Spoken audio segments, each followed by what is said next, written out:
The benefits we believe in growing the saltbush is one of the biggest pluses is the fact that we can turn unproductive ground, which is not producing a crop, which is not producing feed, into a productive patch of dirt.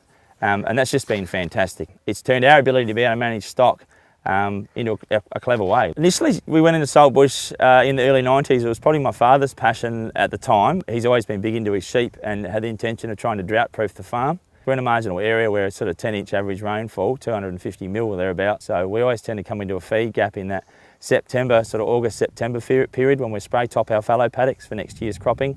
He wanted to protect that period of time, and it allows us to do so from there until we've got stubbles available for feed.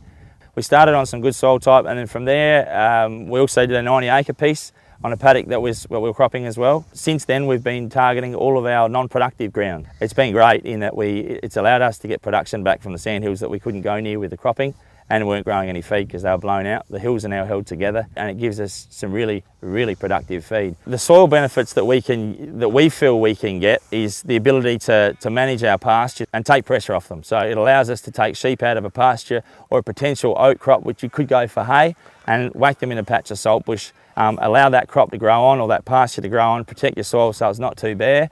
The other benefits we've found in a small patch, we've really had great results over the years with our mating. It's a small paddock, the ewes don't tend to get away. We've come out of that with some really good conception results.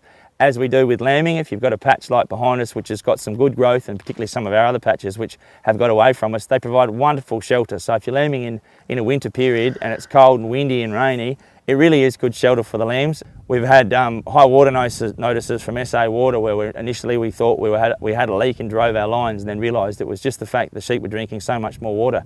With that in mind, because they're taking in so much more water, they lactate something unbelievable. So their udders are huge, and we believe that allows us, or it's been giving us good results in carrying our twins and the odd triplet through much better because the ewe is producing just an abundance of milk. Also, like in the patch here behind us, we use this piece quite regularly or every year as a feedlot scenario. So we feedlot our merino wethers to finish them off before we send them to market with hay, grain and the saltbush. They don't tend to eat as much grain for the start because they got the saltbush that allows them to grow their weight steadily. As the heavier lambs come out of the feedlot first in 4 to 5 weeks, we can take them from here, finish these guys off in the saltbush, in the feedlot at home, and it works really well. One of the benefits from a biodiversity point of view, if you go beyond the fact that we're using it for grazing, while I haven't noticed it directly, we've had Adelaide University have done a study here looking at bird numbers, and there were some really interesting and positive results in the number of bird life that were coming in and habitating in the saltbush, which weren't originally there.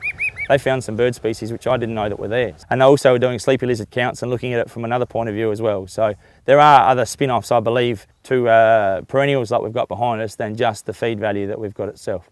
We've got light, sandy, fragile soils here. It's something that we're very conscious of. We can't overgraze or it just tends to blow away. Everything in our system is based around that. With our no-till, direct drill, we're going the way of protecting our soils, and certainly having the saltbush allows us to keep in tune with that system.